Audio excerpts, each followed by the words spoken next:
lovely people. Welcome to my channel, or welcome back. I'm Barbara, and this channel is all about cycle mapping and mental health and well-being, overall well-being.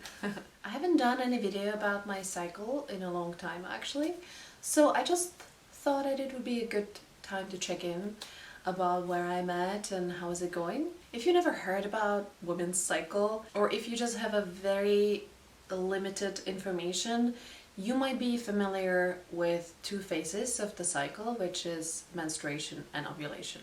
That's very well known among everybody, I would say. But we don't know about the other two phases of the cycle usually, which is the follicular and luteal. Short recap, we have the menstruation. After menstruation, the testosterone rises, so that's the follicular phase. Then it goes into the ovulation phase, which is shortest time actually. And then from the ovulation time, it goes into the luteal phase, which is the longest period of the cycle. And then from the luteal phase, we go into the menstruation phase. Those phases are changing, and it's based on our hormones, how the hormones are changing in our body, what the processes are happening in our body, how these processes have impact on our well-being, our health, our just how we feel. And the more we go with the flow, and the more we go with what's happening in our body and during our cycle, the more happy we're gonna be, basically. Because if we go against what's happening, we are creating resistance, and the resistance usually creates pain, and it's unpleasant. But we are so focused on being on schedule and just going forward and being this and being that and please everybody and be successful, go after what you want, and all these aspects are usually very masculine energy, which is the first two phases of our cycle, which is still follicular and ovulatory phase. But the luteal phase and the menstrual phase is more the yin, the feminine part, which doesn't really go with being determined, going after what you want, being very physical and energized and just go. That works during the follicular and ovulatory phase, and it doesn't really work that way in the luteal and menstrual phase. And when we try to force ourselves, it just goes against our natural flow.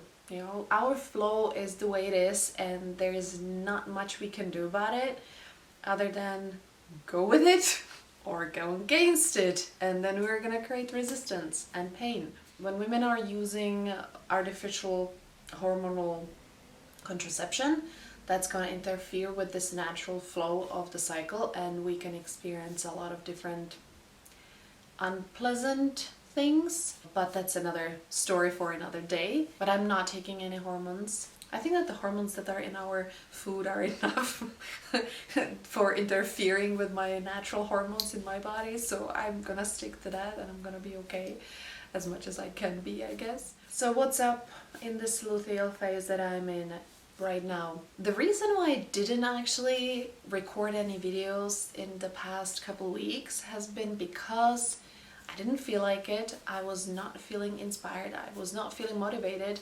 I broke my small camera because I was very, I was just like spacing out, and I put it on my tripod and I didn't lock it in, and the camera fell.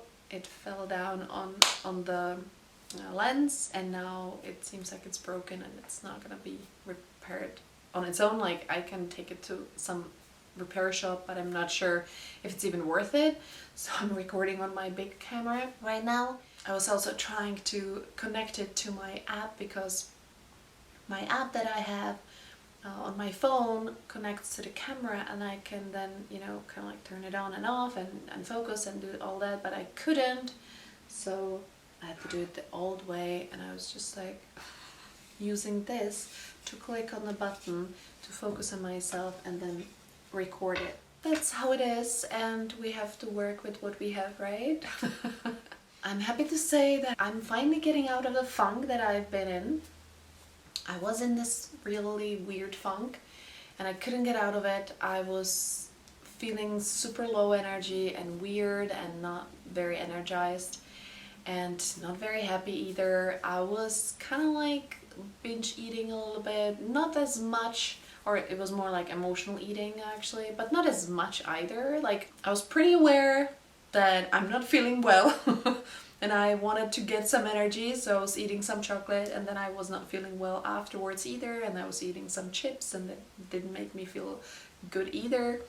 So after like 3 days I stopped. I was like, okay, it's time to quit this unhealthy behavior that is not very practical and it's not helpful for me. So I stopped that and I went back to kind of clean eating and just like going for walks. I've been walking this past month every day for over 10,000 steps, which is usually around 8 kilometers, which I don't know, it would be maybe like 4 miles-ish, 5 miles, I'm not sure exactly. Usually when I'm walking by myself, I walk quite fast, so I can walk around like 2 hours a day.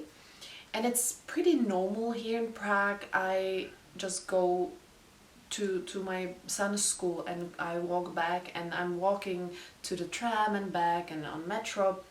So naturally, if I don't make any effort, I usually walk at least an hour a day, and that's just the minimum. And if I make special effort, I walk more than 2 hours a day, which makes me feel much better. I feel more like my core is stronger and my belly is shrinking a little bit, and I feel definitely better. It was probably like 3 weeks ago, I'm doing this like check-in with like nutritional specialists, and they're always measuring also my visceral fat and my body fat and my muscles, and I felt pretty demotivated actually walking in, and they told me that the results are actually great, that I lost like 2 kilos of fat, which is like something over 4 pounds of fat that I lost, and I gained 1 kilo muscles, which is like, almost at least like 2 pounds of body muscle, which is really good actually, and it's only from walking. I'm not doing any other exercise right now. I just I don't feel motivated to do anything. I was doing something, but it was not very, I just wasn't ready for it yet, I guess. But the walking, I really like to walk. It makes me feel better. I like to walk, so even like in the evenings, even when it wasn't nice weather, I was like, okay, it's time to go, I'm going. And I was walking. What definitely helped me was I already mentioned it in some previous video, is that I did this hypnotherapy in January, and I definitely see that has a big impact on me taking a healthy approach to my health and my well-being and exercise. And it's not like, oh, I have to do it. It's more like, I'm gonna do it because I feel good when I do it, That's definitely very helpful, and I totally recommend the RTT. It's the Rapid Transformational Therapy. It's invented by Marissa Peer. She's amazing, and I actually I've done the hypnotherapy with her student here in Prague, and I was very impressed with the hypnotherapy. We did it for like a couple hours, and then she did a recording for me that I was listening to for over a month. And I'm not listening to it right now, and when I was listening to it, I definitely felt like it was just changing some connections in my brain, and it's very helpful. So this is usually the fastest way to change some things. I definitely recommend hypnotherapy, because hypnotherapy is so much faster than any other therapy out there. If you go to just like, normal therapy, it's gonna take way longer to process certain things and get to the bottom of things and change anything. I would probably recommend to combine the normal, usual therapy that is out there with some additional therapy, like hypnotherapy, for example, because it's amazing. Transformation is phenomenal and faster and so much more stable, I would say. You have to take responsibility for your own life. You have to accept that you are the creator of your life, and everything that is in your life you create. And the negative and the positive, everything. it's scary at first. It might not feel good to accept the fact that you are the creator and you're creating everything. You know, like, I don't mean like you're creating, I don't know, some natural disasters, but the way you vibrate, like the vibration of your body, your mind, and your spirit is attracting certain experiences into your life, and then you're faced with it. You're basically, it's kind of like we are basically testing ourselves, how we are going to react to certain situations and certain areas in our lives. That's what I've experienced in the past, and it was pretty eye-opening for me and interesting to see. So as long as we're victims of our life, we're not going to change much, and we're going to be frustrated and unhappy, and just, you know, maybe it's okay for some people. I don't want to live like that. It's not comfortable for me. I don't like it. And so I'm taking on full responsibility and knowing that I'm creating everything in my life, and it's okay. Sometimes it's stuff that I don't like.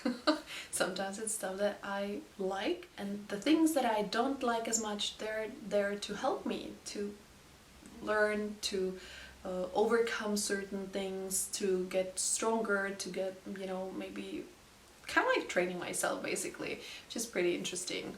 I can see that last week was the change from the ovulatory phase to the luteal phase, and that's usually when we have such a high energy and we have a lot of testosterone in our body, so we feel amazing. We are usually like very social and open and happy and feeling great. And that transition into the luteal phase can be pretty uncomfortable, because we're basically going from the yang energy, that is like the male energy, into the yin energy, which is the feminine energy, which is like basically slow down. And when you are like a pump and you're just like excited and things going well, which was kind of like that week before, it was beautiful weather outside already and warm, and it felt like the spring is finally coming, and I was just like all energized and excited, and I was like, wow, this is amazing. And all of a sudden, like, it was just like slowing down. I was like, I don't want to slow down. I don't feel good at this. This is not nice. So it's important to acknowledge and accept those experiences as well, because nothing is going to be butterflies and sunshine all the time. And that's not even meant to be, because if we don't see the darkness, we cannot see the light. That's how it works. This whole world, our earth, and this, you know, time of our lives right now is about polarity and experiencing the polarity, and that can be uncomfortable sometimes. It can be pretty like not nice sometimes, but once we get out of it, once we get out of the funk, once we get out of that like the heavy feeling, not feeling great and not being energized, then we have the new energy again. And now here in Czech, the spring is coming, so it's definitely like very exciting time, at least for me. I love spring. I love the changes that are happening in nature. Everything is coming to life again, and everything is starting to grow, and it's just beautiful, and I love it. And I'm super excited. So it's hard when you're excited already and then the winter is still not leaving. So it can be harsh, like it can dawn on us, and it'd be like, you know. So that's my experience with the luteal phase. The luteal phase is very good for organization, organizing, I don't know, your cupboards and folders and files, and make sure that everything is in order. Basically preparing for the winter. It's very long time, usually plus minus it's almost 2 weeks. So first is like the nurturing stage of that phase, which is like you like to cook, you like to take care of yourself and others, and it's pretty natural and it just feels good. And then the other part is more like you can be very critical, you can be very yeah, very critical, but it's good because it's about the check-in, like you're checking with yourself. Your body is telling you like, I'm not feeling right about this. Emotionally, you're checking with yourself more, and you're like setting boundaries and saying like, I don't like this behavior, I don't like how you're treating me, I don't like this. And you can be very critical, but it's a good thing, it's like a gift when you're checking with yourself how we are neglecting ourselves maybe before, and how we are not giving ourselves the space or time or whatever we need. And it's about our needs, fulfilling our needs. Nobody else can fulfill our needs unless we know what our needs are, and we have to determine what our needs are. It's a very good process. This is a very good time, especially the second week, before the menstrual phase, to determine for yourself, what are my needs, what I really need, what is important to me, what is not important, what I can let go, what I really need to focus on more, what's gonna help me, what kind of help I need, and ask for that help and be okay with it, because it's about vulnerability. We gotta show up and be vulnerable, and sometimes it's very uncomfortable, So this time is very good, even though it can be very uncomfortable. But changes are pushing us to step out of our comfort zone, and about not staying in the same. And especially as women, we are naturally kind of like forced to change all the time. We cannot stay the same. For men, it can be troubling and tiring and difficult, because they don't know what's happening with us, because we're not speaking up, we don't understand ourselves, therefore we cannot explain ourselves. And it's even hard to explain ourselves. It's more about acceptance, I think, and it's just really, the more we know ourselves, the more we can share with others what they can do for us, how they can help us, how they can show up for us, and what they can do. So that's a really important time of the month to really kind of like check in with yourself and be like, okay, how am I feeling? Why am I feeling this way? What's gonna help me? Is this gonna help me? Or what can I do to feel better? To really not create more resistance, but create more persistence. just to go with the flow and just be, really. Well, this is all I got for you today. Thank you so much for watching my video. If you liked it, please give it a thumbs up. You can also subscribe to my channel. I'm posting almost every Wednesday, every other week in English, every other week in Czech. And please leave me a comment if you liked this topic, if you want to know more about this topic, if you would like to know more about what I'm preparing for the future. I'm definitely preparing some women's circles, and I'm also going to be preparing another course. Last year it was in Czech. I'm also going to prepare a course that is for women in English, that is going to be about how to stop emotional eating, because that's what I'm overcoming, and I overcame, and I'm overcoming. I'm still kind of like in the recovery phase, I guess, but I'm not calling it recovery phase. I'm definitely feeling like I changed so drastically and dramatically, especially due to the hypnotherapy, the rapid transformational therapy that helped me so much as well. I highly recommend it. Anybody. It can be to anything. Like if it can be about any topic that you would like to work on and change, it's there for you. So just find somebody who does the transformational therapy, and hopefully it's gonna help you. Thank you so much. Again, have a beautiful day, and I'll see you next time. Bye!